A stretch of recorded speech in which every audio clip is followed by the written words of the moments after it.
Since the deaths of Ahmaud Arbery, Breonna Taylor, George Floyd, Rayshard Brooks, and countless others before them, there has been an outcry for justice. But not until now has there been a national uprising of this proportion. People young and old, black and white, all marching for justice and demanding change together. Everyone has a role to play in this movement, and today I have a conversation with a friend and leader in our community, Palm Beach County Commissioner Gregg Weiss. We discuss his personal experience with police, the realities of systemic racism and the criminal justice system, his role as an ally and public official, and his hopes for the future. Well, Gregg, thank you for joining me today and agreeing to have a candid conversation about everything that's been going on in the media with race, racial injustice, police brutality. This is not just happening in Florida, it's all over the country. We're seeing people speak up, march, protest, and they want to see change. And I really wanted to hear your perspective as a white male, as a public official, just to kind of get what your experience with the police has been in the past. It's likely different than people who look like me, and especially in your role as a public official. And then, kind of share what you think when you're seeing all these incidents happen in the media. So we can start there. Well, let's see. I think going back to, I grew up in Southern California, and that would have been in the 70s. And, at that time, I had long hair and, wore ripped jeans and, did those kinds of things. And you look good, whatever you wear. But, in my interaction with the police then, and I only really had one, I think, sort of, I don't want to even say a run-in, but I was walking, I think I was on my way to work, and I had a job. I worked in a meat market in high school, and I was on my way to work, and police officer stopped me, and he asked, what was I doing? Where was I going? And my hair was longer at the time. And just, I felt like, I felt intimidated by that interaction. He was, saying I didn't belong where I didn't belong there. And, I explained to him, I lived, not too far away, and I was on my way to work, but he didn't want to hear it, didn't want to have any of it. And, just held me there for a while, and then eventually let me go and on my way. But, interestingly, fast forwarding, I've had very few interactions in my life with police until a few years ago, when I started to volunteer with the police department, because I was concerned to make sure our community was prepared after our Hurricane Katrina. I went to Mississippi and volunteered there and spent a couple of weeks there helping clean up afterwards. And when I came back, I wanted to be, prepared here. And I thought the fire department would be a great place to volunteer, but they didn't have volunteer opportunities. So I volunteered with the police department and started getting involved with them. And I got to meet police officers as human beings. It was a totally different perspective than, as a kid, or even as somebody just, wandering out in society. So an opportunity to really talk to them about what's happening, what they thought about things, and change my perspective into how they view things when they're doing their jobs, and also to get to know them as people. They have feelings and families and things like that. Yeah. I went on to help start a nonprofit with our police department here in West Palm Beach, and to help raise money not only for the police, but to help fund things for the community, to provide more interaction between the police and the community. And the community, yeah, to kind of bridge those gaps. Exactly. So, my feeling was that if people got to know each other outside of, their professional interactions, but as human beings, one-on-one, it starts to change people's perspective of what they're doing. So, and I've been supporting that for a number of years now. Well, I think what you did is important, because right now obviously it's a very kind of volatile situation between police and just people, and the way they're perceiving police officers, or the way the media is portraying police officers. Obviously, that's based on, not just Rayshard Brooks and George Floyd and Breonna Taylor. These incidents are not new. They've been happening, right? So we can understand why there's frustration and animosity, but I'm of the ilk that, it isn't all police officers. There are bad apples, but it's important for those who are in there to speak up when they see that as well. But we have to realize that, you're doing a job. It's a tough job. It's not easy. But there are definitely better ways to approach these situations. But I think for those who are trying to do the right thing, it's important to kind of humanize them. And not until you can bridge those gaps and have rethink what community policing may even look like, and to start to kind of the healing process, will we be able to even get there? But right now, I don't even know if we're in that space, because people are still, we're fighting for justice to make sure people are arrested, to change those policies, if you will, that are, or the practices and the training that's creating all these routine incidents of violence against Black and brown people in the community. I mean, I think some of the I think we've come to a point in time where, policies need to be looked at in, how the police are policing and how the community wants the police to police them, because as we all know, you can only police people that allow you to do that. And right. So the community is saying, look, things that were okay in the past are not okay anymore, and we need to rethink them. And what are the priorities? And on the other hand, we've asked police officers sometimes to do things that have nothing to do with policing. I mean, they become social workers, psychiatrists, or psychologists. Yeah. Sometimes you don't need to call the police. Correct. And that's something we need to think about as well. Reframing that first phone call, or creating more services where people can know, I can call someone else other than 911. We think about, even 211, right? That community service hotline, they deal with a lot of things, mental health, if elderly needs help, different things they touch on. But thinking about where else can someone call. Police officers shouldn't have to do it all.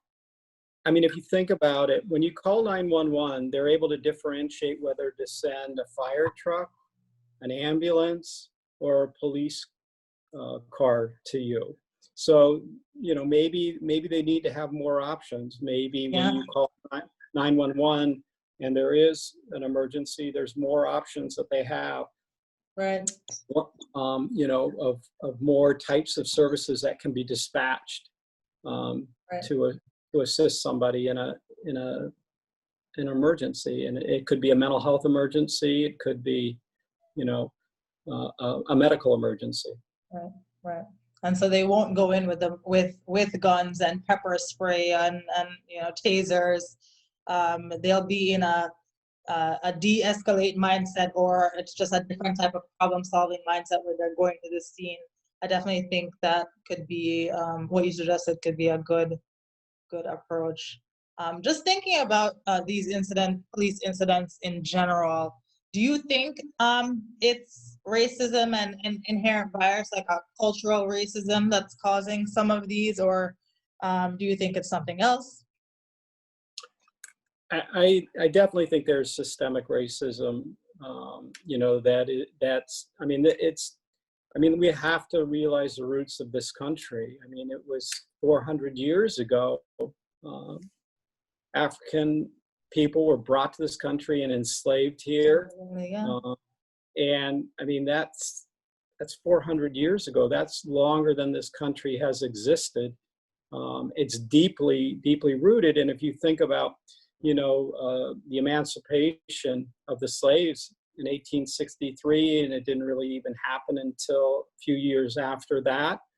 I mean, our country has been dealing with this for a long time, and it's been ingrained. And, even after that, you go into Reconstruction, Jim Crow, it's gone on and on for a long time.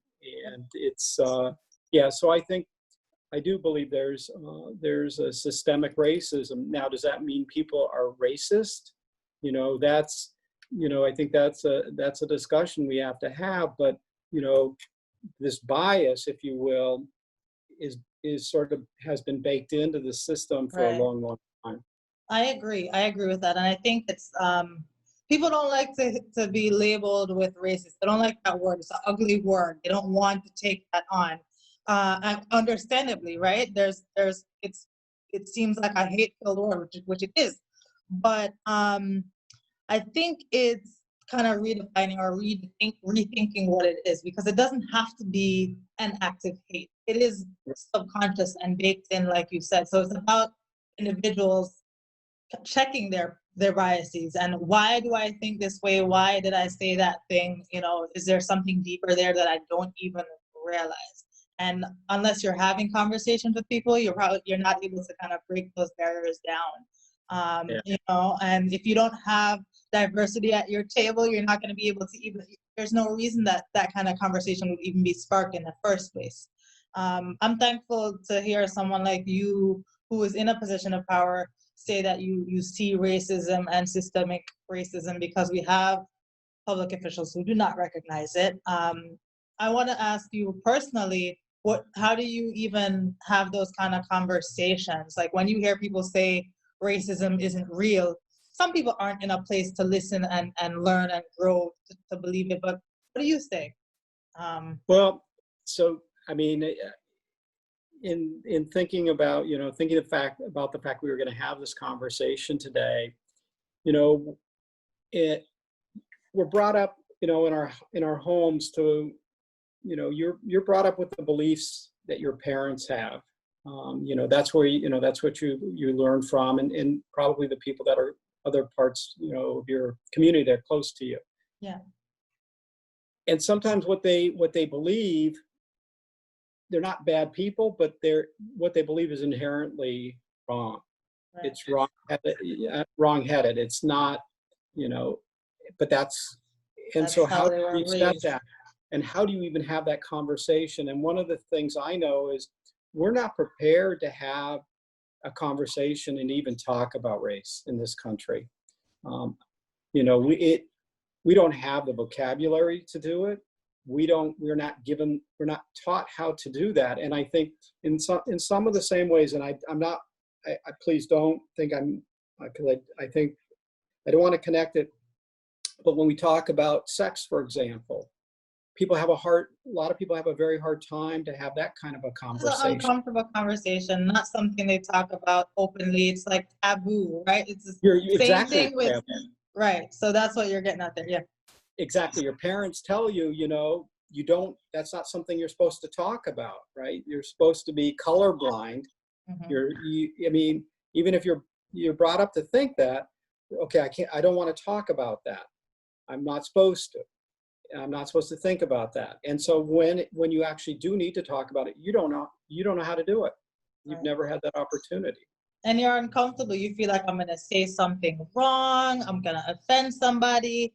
Somebody's going to think I'm racist if I say the wrong thing. All those things. It is an uncomfortable conversation to have, but I think right now is an important space in this movement, because you're seeing a lot of young people who are out there and wanting to make change. So I think it creates an openness to have those conversations. I think on both sides, Black and brown people, are white allies. Everyone needs to have an open mindset and be kind of not hard on themselves, because I think right now, like for me, sometimes it's tiring to have the conversation, but after I remind myself, like, this isn't important to me to take certain spaces to have it. And then for people who are uncomfortable having the conversations, they don't want to step on toes. Just recognize, okay, I may offend someone, but don't use that as a reason to stop having the conversation. So I think it's creating kind of a personal balance, but never getting tired of having it and never being intimidated from having it because it is not comfortable. I don't know if that. So about 10 years ago, here in West Palm, the mayor at the time was Lois Frankel, and I can't remember what spurred this on, but we had she had these set this up in the city, these community conversations on race. Mhm. And Right. you joined a group, there were a number of different groups set up. You were put in this group, you had a group leader, and started to go through these discussions on race and discrimination and equality and so forth. And it was a mixture of people from throughout the community. And I have to say, I don't think there was anybody in my group that I knew going in. And it was not only eye-opening, but then and it was a mixture of races and types of people, and we got to know each other, but we had some really good conversations to know about, how people, where did they come from, what did they believe, and from people from all different backgrounds, and to really try and get to understand how other people felt, what they thought, about, and in a safe space. Yeah. Because there was a moderator there, or a group leader, if you will, to help guide the conversations. And it was, I thought for me, it was very beneficial. It made me start to think about, some of my thoughts and, how I thought about things in the past, and, looking at it from another perspective and trying to understand, some of the things that I may have thought were not a big deal, how it impacted somebody else. And how they may have seen it. Right. Because that's the thing with like microaggressions. It's not what's coming out of your mind, it's how it's received, right? So it's not necessarily what you're saying or how you think it comes off. It really is the person that's at the other end of the comment and how they receive it. And, I think it's great what Lois did. And I think those spaces are really important. We need more, diversity councils in boardrooms, in offices, wherever, in different spaces. Those conversations need to be had. You shouldn't just, take on a position, do one bias training before you join and then call it a day. If something I don't understand, or there's something I want to know more about, I'll go and go after trying to educate myself on that. And to me, sometimes that means going into other communities that are not, don't look like the community I grew up in or live in, and go and meet where you people. go from majority to minority.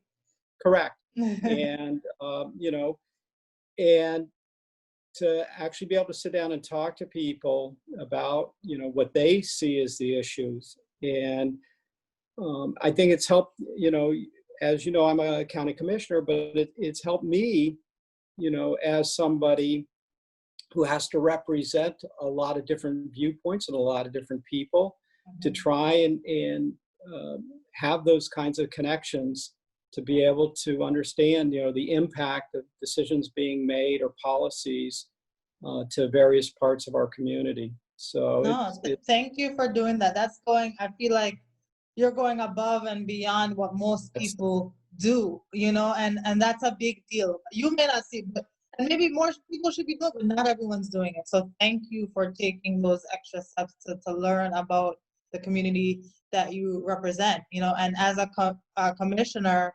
that makes you, your ability to make more impactful and well-rounded decisions, like that makes a difference. Do you think that in your capacity as a commissioner, you have an ability to make change in a way that you wouldn't as a lay person, or being on different boards, or do you feel that you're restricted in some ways, or or can't even vocalize your opinion the way you would on these issues? What's your perspective there? So I feel empowered to be able to express my opinions and positions as it relates to race, as it relates to equality. I think that's the one thing that we can do, is we can be a voice. In terms of, in the change, I think I see it as an opportunity to maybe help get it started. But Mm-hmm. I think the work is going to take more probably than, quite Any of frankly, my us. life than Yeah. my life. Yeah. That it's going to take the next, the generation, maybe a generation or two. The younger people today are the ones that are really going to bring this across the finish line, if you will, and bring this country all the way to where it needs to go. Fulfill the potential that it's supposed to make America great for the first time, right? Right, right, for everybody. Yeah, yeah, What because it's left behind. what kind of when it comes to policy change, we've kind of touched on policing and changing the training and the responses to these different community calls. What else do you think is important? We've already, I think, even touched on a little bit, prison system, mass incarceration, the systemic racism, right? Education system, as far as funding, and the lack of education as it relates to Black history, um, housing discrimination. There's so many issues. If there's an area you think would be, kind of vital to start with, they should. It's all at the same time, but just want something that resonates with you and connects with you. For me, what connects mostly to me is education. I think that is the key, but at the same time, it's not enough because, it's important, but we have to understand that, or at least I believe, that we don't all start at the same place in life. We talk about, and it's a difficult thing to talk about, white privilege, because sometimes people get offended when they hear that. It's not about who they are, it's about the system that we have. Right. And understanding that exists. And how do you help lift up the other parts of our community? And so I think at the same time, you have to focus on education, because I think that's the long term. Yeah. But in the shorter term, we have to look at other policies that can help. It's you look at the disparity in wealth, the wealth inequality, not only between rich and poor, but then when you factor in race in that, and the lack of intergenerational wealth that Black people have. Correct. And so, how do we adjust for that? And it's complicated. Obviously, I think if it had been easy, people would have solved this already. But I think we've now finally gotten to the point. I think with what we've seen, at least on the policing side, we've now seen enough. I think the country has finally woken up to say this, enough's enough. We have to really address this. The same thing with our justice system and how we deal, with people. Harsh sentences against people of color, longer sentences, just based on those biases. It's frustrating. You've seen the pendulum swing, right? We went from, more of restorative justice, then we swung pretty hard over to incarceration and punishment. We've got to find that point where, to give back, the mandatory minimum sentencing, the 3 strikes, you're outlaws. Those are things that, All right, those are legal mandates where that's not even a bias, but we know when these laws were created, what were the motives, right? So sometimes you have to question that too. Right, and it's led us to a place now, where you have, it's not brought us to, I think, it hasn't helped us move forward. In fact, in many ways, it's holding us back. So I think we have to be looking at that. There's a myriad of things that we can do. We here in Palm Beach County, we have a program for people that are coming out of prison to help, get them trained for jobs and provide resources, to help keep them out of jail. the idea of locking people up and then they're going to come back out on the street and And be able just to be, acclimate magically. It's not how it works. that it doesn't work. If they have, we've got to make sure we're providing the tools and the skills so that they can be. I think most people want to be productive. They want to have a decent life. They want to do the right things, but sometimes you go off in the wrong direction. It's hard to figure out how to get back. I don't know if you saw the video of Richard Brooks speaking about, he's on parole. He says, yeah, we have a parole officer, but they're not like looking out for me. It'd be nice to have a mentor. Yep. And something as simple as that. I have personal interaction with the justice system. I have one of my older brother was incarcerated for quite some time, numerous times throughout his life. And, I saw it from his perspective, and, the system doesn't work for anybody, quite frankly, let's put it that way. So they're not looking to truly rehabilitate and let people out and have them being functional, self-sustaining humans. It's really, that's unfortunate. Yeah, Yep. we really need reform there. So, I agree with you. I'm all about education as the foundation, because I think with education, then it's like you're grooming the youth to come and take on the battle, and we're gonna address the financial system. We're gonna address housing. You're building a future generation that will continue to fight in all the areas that we need change, but in the immediate front as well, addressing police brutality and the criminal justice system that's on the end of the spectrum, right? So you start with these kids in school, you don't want them to end up there. So addressing kind of both at the same time, as well as touching on the stuff in the middle, but in the more immediate front, I think those are two really important areas as well. So I'd agree there. As it relates to just being an ally in this movement, and thank you for that. What do you think, what's your experience been in this space so far? I thank you for that, because it's not a one-sided solution, and we need allies to really keep this movement going. I think for me personally, I've had people who have been empathetic and understanding, and I think that's been amazing. I've also had people who don't understand, so they may not be my allies in this space right now, but maybe they're willing to grow at a later time. Who knows? But what has been your experience so far, and what do you see as your role moving forward? So I think it's going to be to take the energy from the protests that we're having right now and to turn those into policies. Right? So how do we, what should we be doing in the national, through our federal legislation and things like that? What should be done at the federal level? What's the role the states are going to play, and ultimately what we can do locally to move things and the policies. I think there's some areas that are so large that we need our federal government to play a role in changing some of the policies that we have.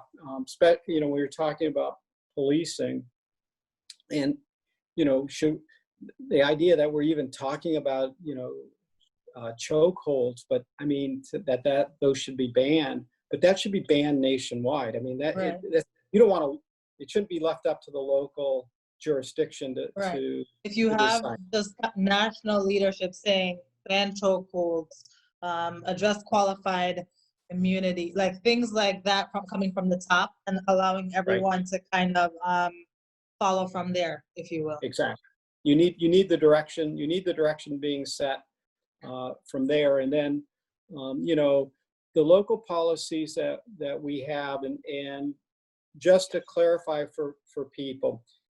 So in Palm Beach County, we have, I think, about 26 police agencies, and the Palm Beach County Sheriff, PBSO, it doesn't report to the county commission. We don't have jurisdiction over them. The cities, on the other hand, do have jurisdictions over their own police agencies. And so, some of the discussions you have about, body cameras and things like that, those are being made at the local level. On the other hand, the federal government could mandate that and provide the funding to do so. And so that small communities, they can't afford, or at least that's one of the issues is the recording. It's not necessarily the equipment. It's like the maintaining of the recording constantly. That's expensive. Exactly. And we want to have access to those videos. Well, you need to have people that are working to be able to get monitor those at all times. Exactly. So there's ongoing costs, not just the initial cost. So, things like that. But we have a role to play, and then we need the community to tell. The community needs to talk about what they support. Mm-hmm. Exactly. And I think it's important what you said. Just a reminder to everyone. You broke it down. The local agencies reporting to the different municipalities, and then separate from the county. So people need to be cognizant of that and know that, especially when you're going to vote, think about those things. It's important because different people are making decisions that are affecting your community. And you need to know who's doing it at each level. And that's why you need to stay involved. It's hard because we're all in our everyday lives and, you're doing things, but like, if you don't realize who's making these decisions and how they affect you, and why sometimes local elections may be more important than the national election, then you're going to lose, and we're going to be talking about these issues, till kingdom come, if you will. And I hope people really take this time to step up and get involved and get to know who their local officials are and who's making the decisions that affect their lives every day. Can I ask you a question? Sure.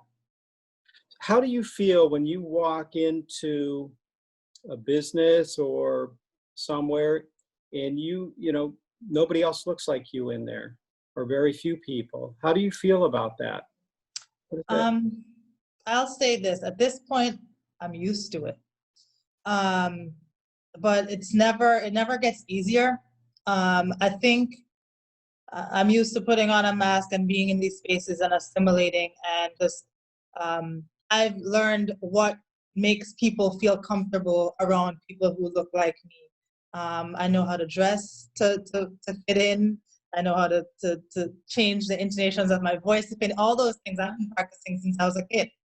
But it never makes it. That's got to be really tiring. It is exhausting. But it becomes a part of my persona, if you will, because I've been doing it, and I know that's what it allows me to thrive in this society. But it's tiring, and I don't think that we should have to do that. But I've seen what it looks like when I don't do that, and people, they look at you different, you're treated differently, and so we adapt. Yeah. No. It's hard. I know. But I'm not asking for, any, I don't want people to feel sorry for me or anything. So that's really not what it's about. I am, at this point in my life, I'm in a very privileged space, although as we see on TV, it doesn't matter how hard you've worked. Sometimes you're brought back to just being Black with some of these interactions, but I have a voice, and I'm going to use it and try to speak out, and so maybe future generations don't have to feel alone or isolated and put on a mask when they're in a space and they're the only one that looks like them. And that's what it is. That's why I asked you to have this conversation today, and I'm gonna keep having these conversations and speaking out against it. I may not do social justice work on a day-to-day. I work in a law firm, and we have private clients that we work for. So I'm not an activist by day, but I think that everyone has a role to play, and so I'm trying to do my part. Yeah, everybody does have a role to play. We all have a responsibility, not only to ourselves but to each other. Yeah. This idea to form a more perfect union. I mean, the idea of America, what we're brought up to believe, is what this country is about, and to fulfill its destiny, it requires us to. Um, we've got to continue to move forward, and sometimes I think we get stuck in these quagmires, if you will, and you know and sometimes it does. It takes something hitting you really hard Mm-hmm. to jar us. And the idea, that this is happening at the same time we're dealing with a pandemic, um, there's something to be said about it, because I know for me personally, I was spending a lot of time at home and just, thinking about, the priorities, what really are the priorities and what should they be. And I think a lot of people probably felt the same way, and thinking about, because we were at that point, I think earlier on in this, really about trying to take care of each other, Yeah. and to be there for each other. Unfortunately, I think, leadership really worked to try and divide us back up again. And they're using these issues, these wedges, to divide this country up, which is really unfortunate. But on the other hand, I believe in the people. I believe that we are going to come out of this, all of this, as better people, better for each other, better for our planet. We will make this a better world, because of some of these the challenges that These we're having issues to that we've had to look at, right? We've been it's really moving, and hard. we haven't had an opportunity to pause and really see these things, but now we have no choice. And I think that's been a reality check for a lot of people. It's staring at them and they're like, okay, I can't not do anything at this point. Right. You just can't. It's like, I just can't take this anymore. I mean, this is just so wrong. It's been going on for too long. It's now, it's time. We've got to deal with it, and we've got to move this forward. It's going to take time. I know it is. These things are not, they don't get No solved. overnight solutions here. But anything worth working for, is requires it, that you do the work. So, and this is worth it. Absolutely. We come out better people. Well, thank you, Gregg. I appreciate you taking the time to talk to me and just share your perspective with everyone on these matters. Well, I appreciate you reaching out. I hope and I pray for all of us, and I believe we will get through these challenges, and I think we are going to end up better. And I really appreciate you, wanting to talk about this with me, and I hope we can continue to have conversations. And check me, if I ever need it, because God, my wife will remind me all the time, I am certainly not one. Well, listen, none of us are perfect, and yes, we definitely need to continue to have these conversations. And at the community level, I'm working with Cunningham Bar, with Leadership Palm Beach, and just so we can put more of those conversations out there. So this is not the only space we're having. We're going to keep doing the work. No, it's not one and done. This is, as I think Senator Bobby Powell said, it's or maybe it was Mac Bernard, my colleague. This is not a moment; it's a movement, and that's what I believe. And I'm proud to be a part. All right.